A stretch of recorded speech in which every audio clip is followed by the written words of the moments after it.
খুব খারাপ লাগছে আমাদের, কারণ এত বছর পড়াশুনো করে এত মায়া ছেড়ে চলে যেতে খুব খারাপ লাগছে, কিন্তু ভাষায় প্রকাশ করা যাচ্ছে না। এতিম মেয়েদের নিজের এতিমখানায় মানুষ করে কয়েক লক্ষ টাকা খরচ করে বিবাহ দিলেন আজিজিয়া জিয়াউলিয়া বালিকা এতিমখানার কর্ণধর পীরজাদা মাসুম বিল্লাহ সাহেব। এতিমখানাটি বসিরহাট 2 নম্বর ব্লকের অন্তর্গত মাটিয়া থানার পানিগোবরা এলাকায় অবস্থিত। এতিমখানার প্রতিষ্ঠাতা পীরজাদা মাসুম বিল্লাহ সাহেব জানান, সমাজের পিছিয়ে পড়া এতিম মেয়েদের জন্য কিছু করার আগ্রহ নিয়েই সবসময় তিনি কাজ করার চেষ্টা করেন। সেই ধারাবাহিকতায় ধরে রেখে এই এতিমখানা থেকে 10 জোড়া বিবাহযোগ্য অসহায় দুস্থ ও 18 বছর উত্তীর্ণ এতিম মেয়েকে ছোটবেলা থেকেই মানুষ করে তাদের বিবাহ দেওয়া হয়। তিনি বড় কনেকে স্বর্ণ অলংকার, খাট, তোশক, আলমারি সহ আসবাবপত্র দিয়েছেন। এর আগে তিনি প্রতি বছর মিলে 29টি এতিম মেয়েকে বিবাহ দিয়েছেন। এই 10 জোড়া নিয়ে মোট 29 জোড়া মেয়েকে মানুষ করে বিবাহ দিলেন। এই দিন সকাল 11টা থেকে আমন্ত্রিত অতিথিদের আপ্যায়ন করা হয়, চলে বিকেল 4টে পর্যন্ত। এর আগে বেলা 11টার দিকে বিবাহের জন্য নির্বাচিত 10 জোড়া যুবক যুবতী নারী পুরুষ নিজ নিজ বাড়ি থেকে এতিমখানা এসে পৌঁছয়। দুপুর 2টো থেকে এতিম মেয়েকে তথা বর কনেকে বিবাহ করানো হয়।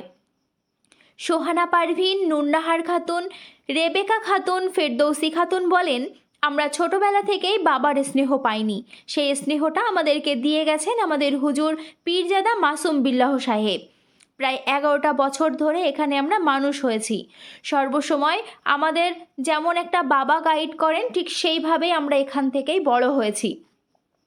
শুধু বড় হওয়া নয়, আমাদের এখান থেকেই আধুনিক থেকে শুরু করে ইসলামিক পরিবেশে কোরআন হাদিস শিক্ষা দিয়েই আমাদের এই বিবাহ উপযুক্ত করে বিবাহ দিচ্ছেন তিনি।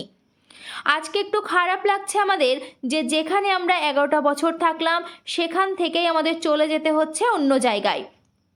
আমরা দোয়া করি যে হুজুরের মতো এরকম মানুষকে আল্লাহ আরও অনেক কাজ করিয়ে নেন। বিবাহ অনুষ্ঠানকে ঘিরে এতিমখানা চত্বর ছিল জাঁকজমকপূর্ণ।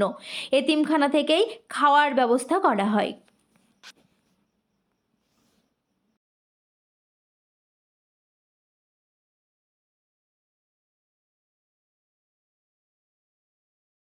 এতিমখানার দায়িত্বপ্রাপ্ত ব্যক্তি হিসেবে আপনি যে কাজটা করলেন, এটা নিয়ে আপনি কি উদ্দেশ্য নিয়ে এটা করলেন? কাজটা আজকে খুব সুন্দরভাবে হয়েছে, তবে আমি একা করিনি। আমার একটা বলিষ্ঠ কমিটি আছে, আমার কমিটির সভাপতি, সব সদস্যরা এখানে আছে। সকলের অক্লান্ত পরিশ্রম, ভালোবাসা, ত্যাগ তিতিক্ষা এবং বহু মানুষের বিশেষ করে শিল্পপতি মোস্তাক হোসেন সাহেব এবং আমাদের হুগলি শ্রীরামপুরে হাজি অজিফার রহমান সাহেব, আরও অনেক ব্যক্তি আছেন, তাদের আন্তরিক সহযোগিতায় আমরা আজকে যে 10টা মেয়ের বিবাহ দিলাম, ইতিপূর্বে আরও 19টা মেয়ের বিয়ে দিয়েছি। এই নিয়ে 29তম বিবাহের অনুষ্ঠান আজকে আমরা সমাপ্ত করতে পেরেছি। আল্লাহ পাক আমাদের সকলের প্রচেষ্টায় এ কাজ করিয়ে নিয়েছেন, সে কারণে আল্লাহর দরবারে কোটি কোটি শুকরিয়া। আগামী দিনে আমাদের পরিকল্পনা আমরা আমাদের ক্ষুদ্র পরিসরে এই বিবাহের আমাদের এই মেয়েদের জন্য, অর্থাৎ ভাড়া করা মেয়ে নয়, গণবিবাহ হয় সব ভাড়া করে আনে, আমাদের সন্তানের মতো করে মানুষ করে সস্নেহে লালিত পালিত করে আজকে আমরা বিয়ে দিয়েছি। আমাদের সাধ্যমতো আমরা তাদের আজকের উপঢৌকন স্বরূপ আমরা একটা করে কাঠের খাট, আমরা তাদের স্টিলের শোকেস, স্টিলের আলনা, সেই সঙ্গে লেপ তোষক গদি, ব্ল্যাঙ্কেট, ব্রোকা, আমরা শাড়ি দিয়েছি এবং চুড়িদারের পিস দিয়েছি, বেড কভার দিয়েছি, ছেলের জন্য ঘড়ি দিয়েছি এবং সর্বোপরি প্রত্যেকে একটা করে সোনার কানের দুলও আমরা দিয়েছি। 12 বছর। 12 বছর ধরে এখান থেকেই মানুষ। কি বাবা আছে, মা আছে, কে আছে? মা আছে, বাবা নেই। কত বছর আগে মারা গিয়েছে বাবা? আমি জন্ম হয়ে থেকে বাবাকে দেখিনি। তো এখানে এই 12 বছর থেকেছো, এখান থেকেই চলে যাচ্ছ, কেমন এখানে পরিবেশ ছিল, কেমন ছিল, কি বলবে তুমি? এখানকার পরিবেশ খুব সুশৃঙ্খলা, এখানে খুব ভালোভাবে পড়াশুনো হয়, এখানকার আদব কায়দাও ভীষণ ভালো, এখানে থাকলে একটা পরিপূর্ণ মানুষ হওয়া যাবে।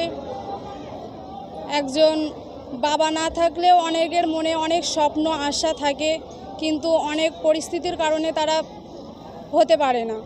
কিন্তু আমাদের হুজুর মানে যে শিক্ষা প্রতিষ্ঠান যে চালু করেছেন তার জন্য অনেক মেয়ের জীবনে অনেক উন্নতি হয়েছে। আরও হুজুর চান আরও যেন উন্নতি হোক। তো তোমরা এই ছেড়ে চলে যাচ্ছ, কেমন লাগছে তোমাদের? খুব খারাপ লাগছে আমাদের, কারণ এত বছর পড়াশুনো করে এত মায়া ছেড়ে চলে যেতে খুব খারাপ লাগছে, কিন্তু ভাষায় প্রকাশ করা যাচ্ছে না।